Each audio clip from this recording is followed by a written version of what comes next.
Sud Radio, ça va mieux en le disant.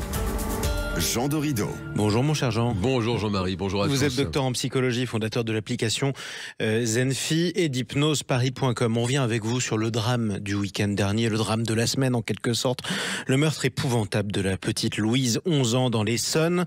Le meurtrier présumé est passé aux aveux cette semaine. Il dit qu'il serait au début sorti de chez lui après avoir perdu une partie de jeu vidéo. Il avait prévu au début de racketter violemment quelqu'un pour se calmer. Alors, ça ranime une vieille controverse, souvent décriée d'ailleurs, Jean. Est-ce qu'on a des exemples? Est-ce que les psychologues ont une vague idée du lien possible entre l'addiction aux jeux vidéo et le passage à l'acte violent? Alors cette question, Jean-Marie, vous faites bien de le rappeler, qui est très très polémique et pour cause, puisque le sujet est extrêmement étudié, ultra étudié depuis plus de 50 ans en réalité.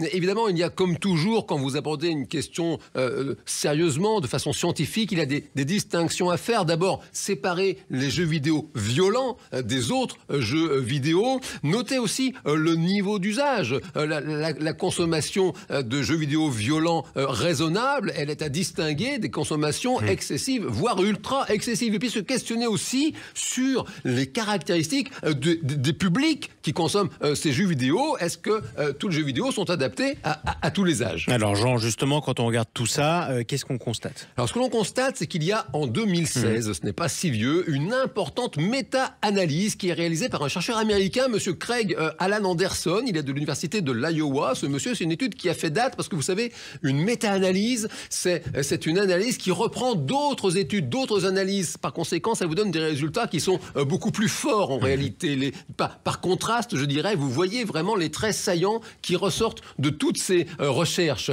Et le chercheur en question, il va explorer les effets des jeux vidéo suivant 3 axes, notamment les pensées agressives, les sentiments d'hostilité et les comportements agressifs. Les résultats de cette méta-analyse sont sans appel. Il y a chez les consommateurs de jeux vidéo violents davantage de pensées agressives, davantage de sentiments hostiles et davantage de comportements violents. Bon, voilà pour cette méta-analyse, Jean, mais ça ne veut pas dire qu'il existe un lien de cause à effet. Alors bravo Jean-Marie, là je vois vraiment que vous avez une excellente réaction, puisque c'est précisément le piège dans lequel il ne faut pas tomber. Ce serait confondre une corrélation avec un rapport de cause à effet. La corrélation, c'est ce que montre cette méta-analyse, c'est que plus vous avez de l'un, plus vous avez de l'autre. Ça n'est en aucun cas un rapport de cause à effet, même si bien sûr il est parfois tentant, voire même séduisant d'envisager de brûler les étapes et de se dire que de toute façon, s'il y a corrélation, c'est qu'il y a un rapport plus fort. Mais attention de ne pas tomber dans ce piège dans lequel tombent de nombreux politiques. Écoutez notamment notre président de la République, monsieur Emmanuel Macron, à propos des émeutes urbaines de l'été 2023. On a le sentiment parfois que certains d'entre eux vivent dans la rue les jeux vidéo qui les ont intoxiqués. Oui, effectivement, c'est facile, c'est un vieux cliché.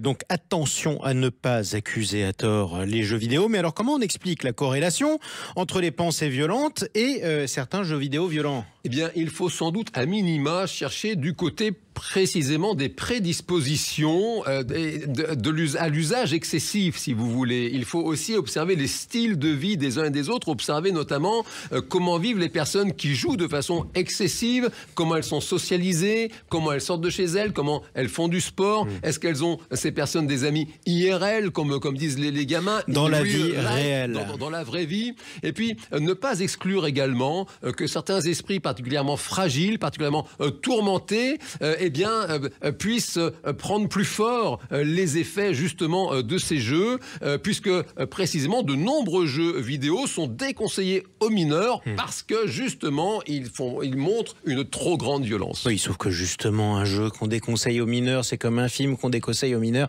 Quand vous avez 15 ans et que vous êtes mineur, vous avez envie de faire quoi quand vous voyez que c'est déconseillé? Vous avez envie et il ne faut pas le faire justement. Ah, Non mais sans blaguer, parce que c'est très toxique pour le cerveau précisément. C'est pour ça exactement que c'est dangereux, il faut faire attention. Merci beaucoup mon cher Jean Dorido, on vous retrouve une prochaine fois. Le bonheur est une science exacte, c'est publié chez Larousse et c'est votre livre. À bientôt. À bientôt.